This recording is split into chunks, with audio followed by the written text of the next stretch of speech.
Jorge Jiménez de Heredia es un escultor costarricense que ha expuesto en el Coliseo Romano y que fue invitado por el Papa Juan Pablo II para colocar una de sus obras en un nicho de la Basílica de San Pedro. Ahora, su arte puede apreciarse en México. Esta noche, Jorge Jiménez de Heredia, en La Pura Verdad.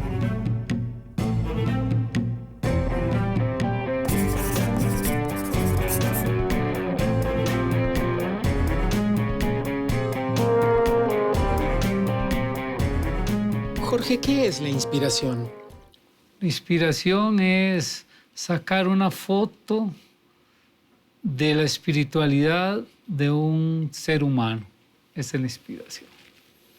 Sacar una foto, bueno, cuando de artes plásticas se trata, digamos. De cualquier arte que se trate. La música con sonidos está sacando una foto de tu espiritualidad.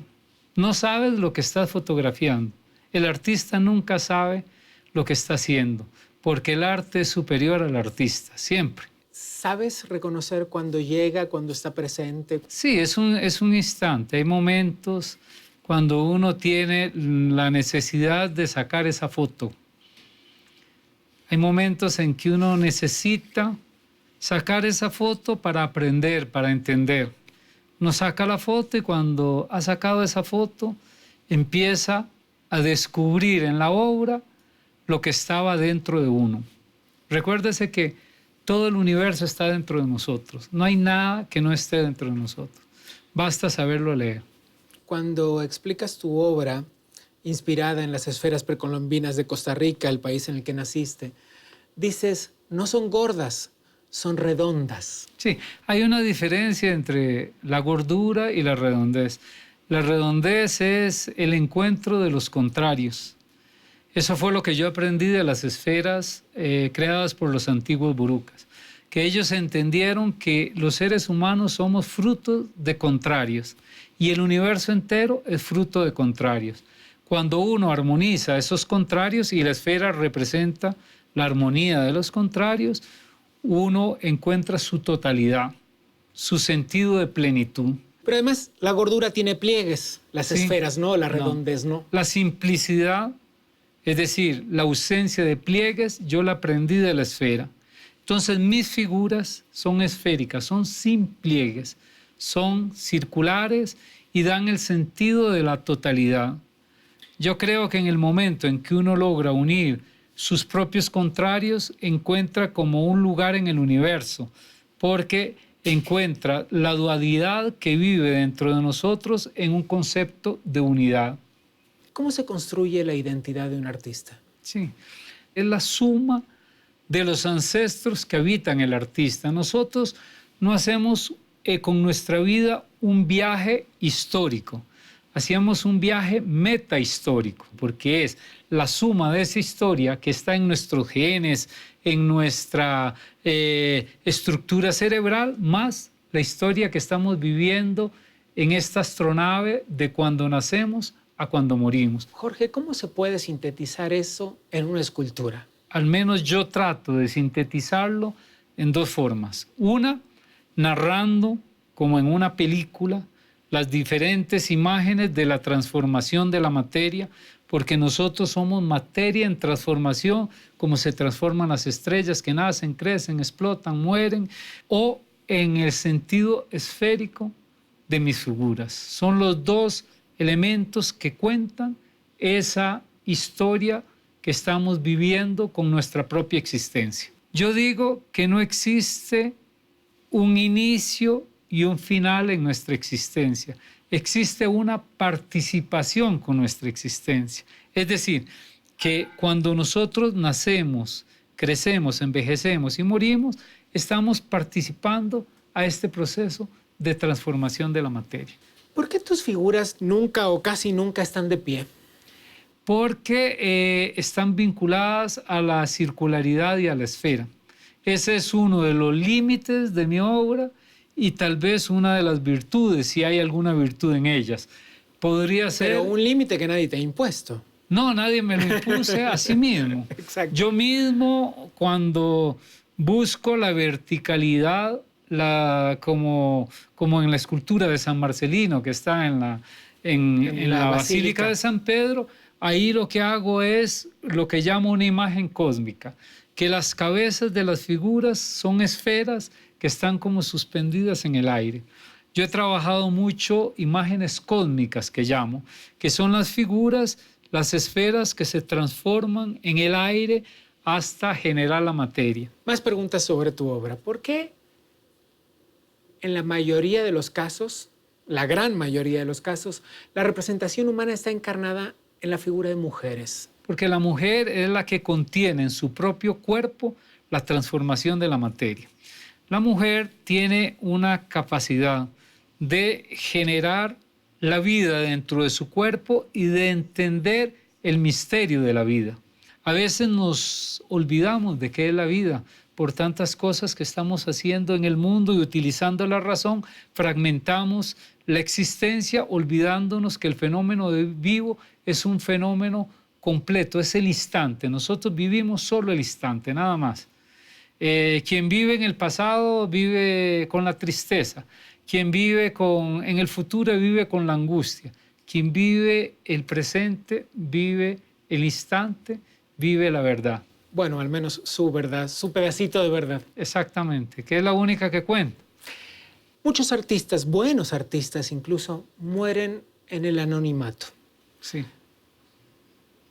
Cuando un artista consigue el éxito, el reconocimiento, que no siempre son la misma cosa, pero vamos a tratar de unificarlo, ¿a qué se debe? Quizás es porque logró comunicar lo que tiene adentro con mayor facilidad. Hoy en día existen muchos medios para poder comunicar, más que en el pasado. Tenemos esa gran posibilidad. Los flujos de información global nos permiten comunicar. Y después, cuando se tiene claro lo que uno quiere decir a nivel de cabeza, es más fácil comunicarlo. Hubo un crítico que una vez dijo que no todos los artistas son de corazón y de cabeza. Cuando se logra comunicar con el corazón y con la cabeza, es más fácil que se le entienda en vida. En este proceso, en este camino de obtener el éxito, sea lo que esto signifique para cada quien, la fama, ¿tiene algo que ver el azar, el marketing, los medios? Hay una frase de los alquimistas árabes que dice que quien busca su propio destino y que después Coelho la toma, el universo conspira para que ese destino se cumpla. Yo creo que hay una suma de cosas. Yo lo veo en artistas como Miguel Ángel, como Rafael, grandes artistas que lograron manejar las energías del universo para que su destino se cumpliera y alcanzaran la fama manejando las energías del universo. ¿Y el mecenazgo, Jorge, el mecenazgo tiene algo que ver en eso?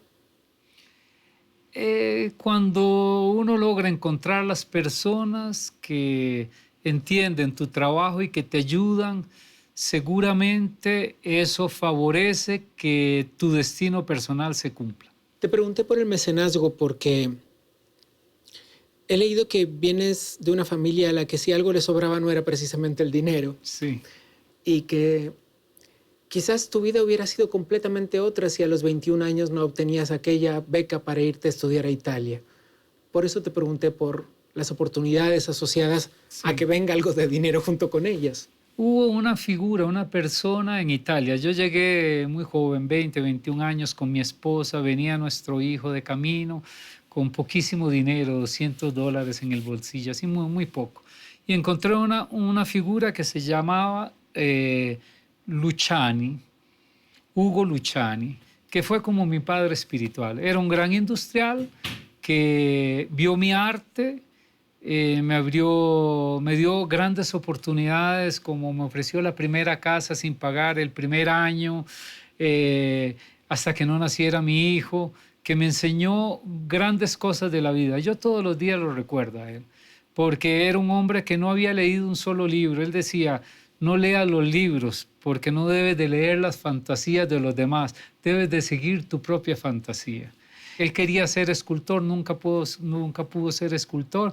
Fue un gran industrial del mármol, pero me crió las condiciones espirituales y materiales para poder dar ese paso a los 21 años que me permitió hacer lo que hice en mi vida. Bueno, y te proveyó, entre otras cosas, de grandes cantidades de mármol, supongo. Exactamente, grandes cantidades de mármol, pero más que el mármol, me enseñó qué era lo que había que hacer en la vida para poder realizar los sueños. Ahora podemos ver tu obra en México. Uh-huh. Hasta el 31 de marzo, en espacios públicos, en la Explanada de Bellas Artes, alrededor del Monumento a la Revolución, sobre un pedacito del Paseo de la Reforma. Esta misma exposición que fue montada por primera vez alrededor del Coliseo en Roma. No es la misma. Bueno, pero son algunas piezas. Pero algunas piezas sí. Digamos que un 40% son las que estaban en Roma y otros 60% las fueron creadas para esta exposición. Porque después del lanzamiento del proyecto de la Ruta de la Paz, que se hizo en el Foro Romano con una intención precisa de lanzar esta idea de la paz con mi arte en Roma, sentimos la necesidad de que en América Latina entrara el proyecto, porque es un proyecto panamericano, entrara por la ciudad... Canadá, Tierra del Fuego. Exactamente. Que entrara por la ciudad que consideramos más importante desde el punto de vista cultural de América Latina, que era Ciudad de México. En los últimos 6 años hemos tenido muchos contactos, hemos encontrado gente que nos ha apoyado, como don Ricardo Salinas, que entendió la importancia de este proyecto para la Ciudad de México, Fomento Cultural, que es la parte cultural del Grupo Salinas, el Distrito Federal, la ciudad, todos los componentes de Conaculta y del INBA que poco a poco fueron apreciando y creando las condiciones para que hoy sea posible una exposición en Ciudad de México. Tu obra tiene, para quien se detenga a verla un rato largo, algo que ver con la evolución. Y al mismo tiempo has dicho que ese momento en el que una obra toma cuerpo es como si estuviera presente la mano de Dios. Uh-huh. ¿Cómo conviven la teoría de la evolución y la mano de Dios? Yo creo que no hay diferencia. La vida es una sola. Es decir, si la materia nació de la antimateria, nació de un concepto de Dios que no tiene ni tiempo y espacio. Nosotros y el universo entero tiene tiempo y espacio porque hay materia. El tiempo nace cuando hay átomos que se mueven y el espacio nace cuando hay la materia. Probablemente el arte y la religión llegan antes porque no tienen que demostrar nada. La ciencia llega después, pero al final estamos hablando de la misma cosa. Hay una escultura tuya en uno de los nichos de la Basílica de San Pedro en el Vaticano que, según entiendo, fue por encargo de Juan Pablo II. Sí. Una de las pocas figuras erguidas, una de las pocas figuras hombres. Sí. ¿Cómo fue eso? Fue una de esas oportunidades que le da la vida a un ser humano. En el 2009 me pidieron el material para presentarlo al Vaticano porque consideraban que mi obra tenía valores espirituales pero no era religiosa. Y como acercamiento crearon un premio que lo creó Juan Pablo II, que es el premio Fray Angélico, porque él hizo ese pintor como el santo de los artistas.